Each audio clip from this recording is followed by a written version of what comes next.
안녕하십니까? 저는 리스케일의 유찬희입니다. 오늘 웨비나에서 저는 리스케일의 실제 적용 및 활용 방법이라는 주제로 발표하도록 하겠습니다. 금일 발표는 리스케일 플랫폼을 구성하고 있는 주요 컴포넌트들을 먼저 소개해드리고 그 다음 리스케일에서 제공하는 기능들, 마지막으로 예제 작업을 보여드리면서 사용 방법을 간략하게 설명드리도록 하겠습니다. 먼저 리스케일의 가장 기본 작업인 배치 작업에 대해 설명드리도록 하겠습니다. 배치 작업은 유저분들께서 스케줄러를 통해 온프레미스 클러스터에 작업을 제출하는 것과 거의 유사하며 저희 리스케일에서는 웹브라우저를 통해 간략히 몇 번의 클릭과 드래그 앤 드롭으로 작업을 제출하실 수 있습니다.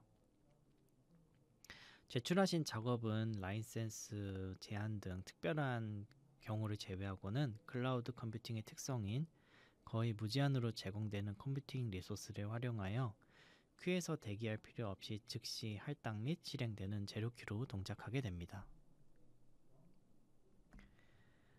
배치 작업의 워크플로우를 보시면 다음과 같습니다. 먼저 사용자 PC에서 전처리 등을 수행한 후 실행할 파일을 브라우저나 CLI, API 등을 통해 리스케일 클라우드 파일로 업로드를 하게 됩니다. 이렇게 업로드하신 파일은 자동으로 배치 작업을 위해 할당된 컴퓨팅 자원으로 복사가 되며 제출하신 스크립트와 함께 실행되게 됩니다. 작업이 동작하는 동안에는 라이브 테일스나 CLI 등으로 중간중간 작업 중인 파일들을 확인하실 수 있으며 작업이 완료된 경우에는 결과 파일들을 자동으로 다시 리스케일 클라우드 파일로 복사되게 됩니다. 다음으로는 엘라스틱 클라우드 워크스테이션에 대해 소개해 드리도록 하겠습니다. 워크스테이션이라는 이름 그대로 사용자분들의 책상 위나 아래에 있는 워크스테이션과 동일한 기능을 클라우드 환경에서 사용하실 수 있습니다.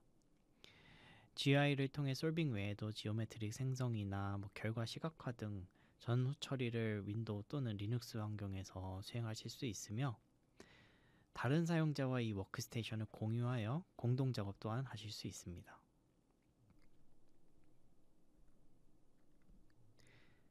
워크스테이션의 워크플로우는 다음과 같습니다.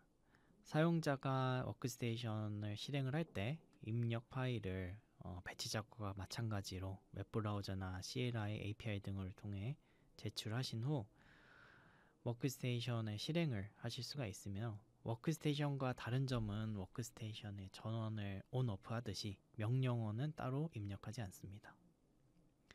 워크스테이션을 이용하여 전처리한 파일을 배치 작업으로 고성능 머신이나 대규모 클러스터를 이용하여 솔빙할 경우 서스펜션 기능을 이용하여 솔빙 시간 동안 워크스테이션을 비활성화하여 비용을 또 줄이실 수 있습니다.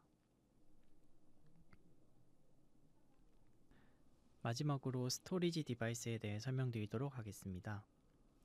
앞서 설명드린 배치 작업이나 워크스테이션은 인스턴스 스토리지를 기본적으로 사용하게 됩니다.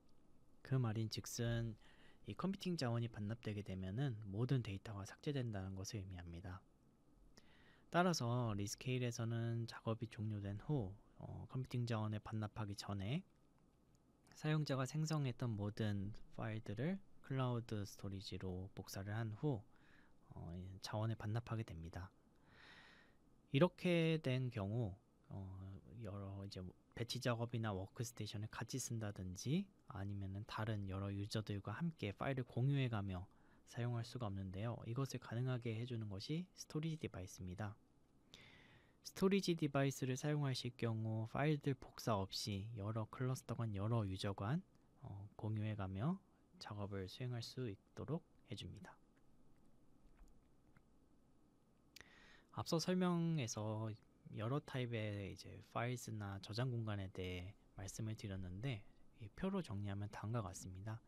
리스케일 파일스는 오브젝트 스토리지, 스토리지 디바이스 NFS, 잡이나 아니면 스토리지에 붙어있는 스토리지는 인스턴스나 아니면은 경우에 따라서 블록 스토리지가 붙어있을 수도 있고요. 마지막으로 CFS 클라우드 파일 시스템이라고 해서 러스터 분산 파일 시스템 또한 저희 리스케일에서 사용하실 수 있습니다.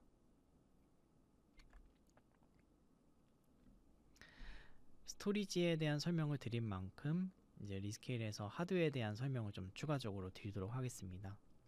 리스케일은 AWS, Azure, GCP, OCI 등 이제 멀티 CSP를 모두 사용할 수 있는 만큼 새로운 제너레이션 CPU가 탑재된 장비가 특정 CSP에 먼저 랜딩된 경우 테스트 및 활용이 가능합니다.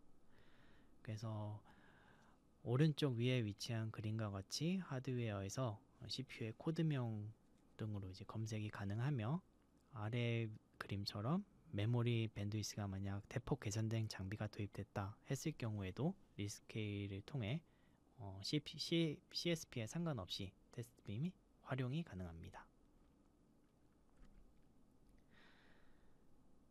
최근에는 GPU 발전 속도에 발맞춰서 다양한 소프트웨어들이 GPU 가속을 지원하고 있습니다.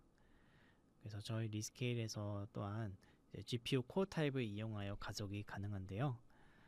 짧은 주기로 상당한 비용을 들여가며 GPU를 구입하여 업그레이드할 필요 없이 리스케일을 통해서 최신 GPU를 바로바로 사용하실 수 있습니다.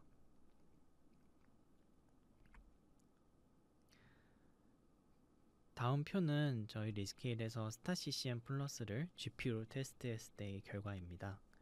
CPU 대비 압도적인 속도 차이를 보여줬으며 작업당 단가 또한 저렴하여 매우 우수한 결과를 보여줬습니다.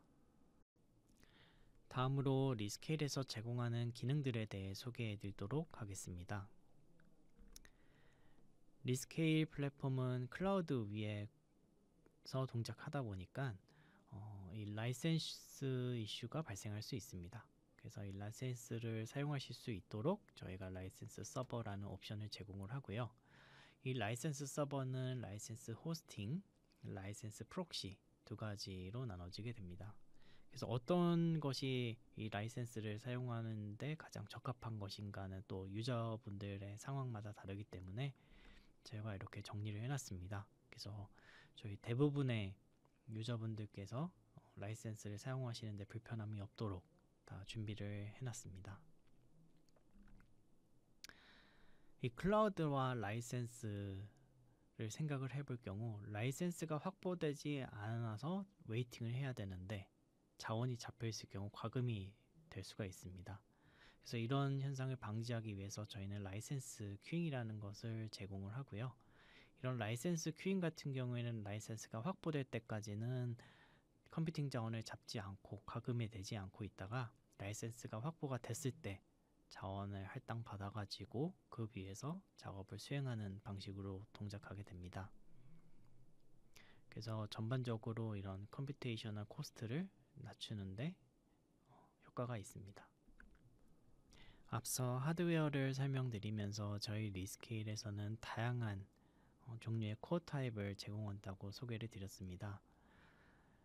그런데 유저분들께서 하시고자 하는 시뮬레이션 또는 작업에 어떤 코어 타입이 가장 적합한지 알고 싶으실 건데요. 그럴 경우 활용하실 수 있는 기능이 퍼포먼스 프로파일스입니다.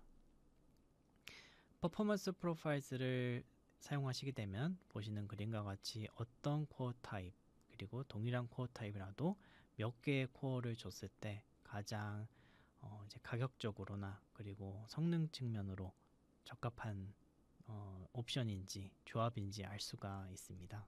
그래서 이런 퍼포먼스 프로파일스를 통해서 가장 적합하신 코어 타입들을 추려낼 수가 있고요.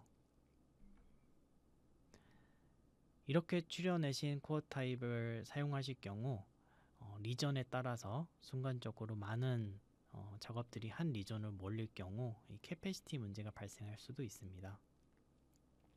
그럴 경우 만약에 어떤 이런 A라는 코어 타입이 사용이 불가능하다 할 경우 자동으로 그 후보 코어 타입으로 넘길 수 있는 기능이 코어 타입 셋입니다.